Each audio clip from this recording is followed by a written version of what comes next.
I would like to just address the Yelp for 1 minute. But it's not relevant to me. No, I know, but I want to clear it. She's on Let me Yelp. hear it. She's on Yelp claiming that she's making complaints to the CSLB board. And she did make that complaint, and they denied her everything. They said she has no claim at all, and she didn't remove that from Yelp. The whole thing would have not been a problem had she never Yelped. Okay. And that's the honest truth. I mean, I let you say that. She created this problem with her Yelp. I let you say that because for me that wasn't relevant, but for you it's important. I got it off my chest. And you got it off your chest. That's why I let you do it. You got it off. So I'm going to go back to you. Can I address that part, please? I don't know what you could possibly say about that. Well, what I could say is when my pool was not done on the 14th and the electric wasn't working, the pool hadn't been swept every day, the chemicals weren't right.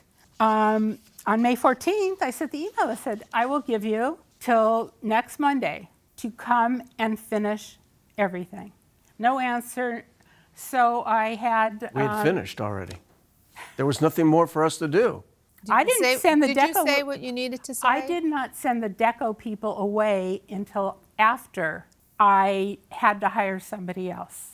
So your main complaint is that it took them how many days more than they promised that it would take to finish your pool? It didn't, because they never came back. Nobody ever came back to your home? No. You just said that they came. All right, I'm done. We're going to excuse you both while we deliberate this matter. Thank you. Thank you. This courtroom is now in recess.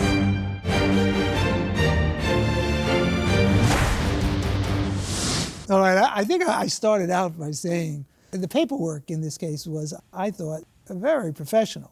And this defendant really specified what he was going to do, when he was going to do it, when he was going to take the funding, what it was going to cost. So I think the contract and the definitions of it were above par. Now, I don't think the plaintiff has made out her case in any way. My only question is whether or not she should get some kind of deduction from the price for the valves to finish it. But I really think the defendant did all that he could under the circumstances and followed the terms of the contract. And what this really is about question of communication, hurt feelings perhaps, and it just got out of hand. I think if there was a little more patience shown by the plaintiff, it would have been resolved complete to her satisfaction, because he seems like the kind of person that doesn't want to have these problems hounding him through his work. So I'm inclined to dismiss her. I am too. That was entirely my impression of the paperwork. He seemed to be responsive. When I tried to pin down the points that she was still unsatisfied about, I think a lot of it was stuff that either wasn't in his purview or she didn't let him finish. It's not clear to me that she had a perfect understanding of where his job began and ended.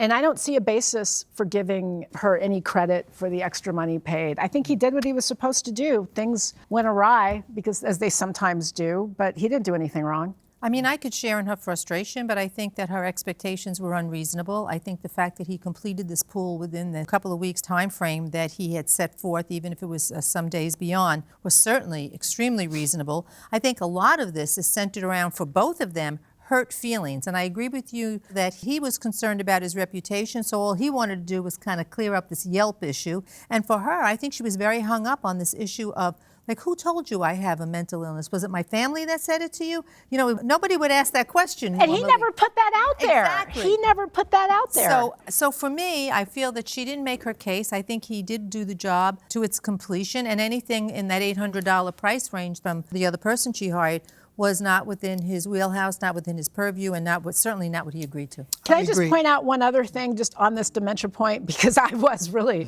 obsessed with what she thought was the insult. He said to her at some point, look, take down the Yelps and then we can have an adult conversation. You can repost them, but let's try to figure out what's going on. Her response, never mind, your answer reminded me why I don't want to deal with you. Right. And then that's when he says, go on with your dementia habit. Right. They got really worked up, but I don't see a basis for her case. Yes. Neither do I.